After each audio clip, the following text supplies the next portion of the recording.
शिरूर तालुक्यातील मांडवगण फराटा येथील गायकवाड मळा परिसरात रविवारी सायंकाळी झालेल्या जोरदार वादळी पावसानं केळी उत्पादक शेतकऱ्याला मोठा आर्थिक फटका बसलाय। शेतकरी प्रभाकर तुकाराम राऊत यांच्या 2.5 एकर क्षेत्रातील केळीचे पीक पावसाच्या तडाख्यानं कोसळून जमीनदोस्त झाले। या केळीच्या पिकासाठी सुमारे 4 ते 5 लाख रुपयांचा खर्च करण्यात आला होता। मात्र अचानक आलेल्या वादळी पावसामुळे संपूर्ण पीक उद्ध्वस्त झाल्यानं शेतकऱ्यांसमोर मोठे आर्थिक संकट उभे ठाकले। पीक हातचे गेल्यानं मुलांच्या शिक्षणासह घर खर्चाचा प्रश्न निर्माण झाला असल्याची व्यथा राऊत यांनी व्यक्त केली। विशेष बाब म्हणजे घटनेनंतर अद्याप कोणताही शासकीय अधिकारी अथवा महसूल आणि कृषी विभागाचा कर्मचारी पंचनामा करण्यासाठी घटनास्थळी पोहोचलेला नाही। तसेच संबंधित कृषी अधिकाऱ्यांशी संपर्क साधण्याचा प्रयत्न केला असता त्यांचा दूरध्वनी नॉट रिचेबल लागत असल्याची माहिती शेतकऱ्यांनी दिली। दरम्यान नुकसानग्रस्त शेतकऱ्यांना तातडीनं आर्थिक मदत देऊन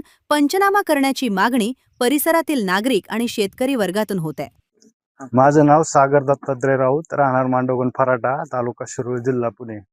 काल संध्याकाळी अचानक जोराचा सोसाट वारा आला आणि सगळी झाडं जागेवर उचलून कोसळून पडली। वर्षभर केलेली मेहनत वाया गेली।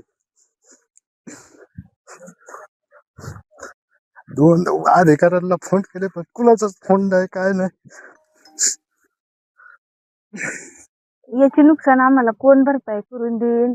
माझे बारीक बारीक बाळ आहेत, त्यांचं शिक्षण, पाण्याचा खर्च आम्ही लोन काढून कर्ज काढून हे का केलं होतं। पीक आता उभं आहे ते सगळं पूर्ण गेलं। 3-4 लाख रुपयाला खर्च झाला होता। आता काढायला महिनाभरात काढणी चालू झाली असती, पण नुकसान संपूर्ण झालंय।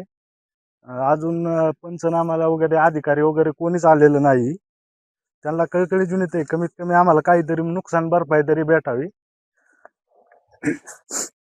या निसर्ग पुढे कुणाचंच काही चालू शकत नाही, सगळ्यांना माहिती आहे।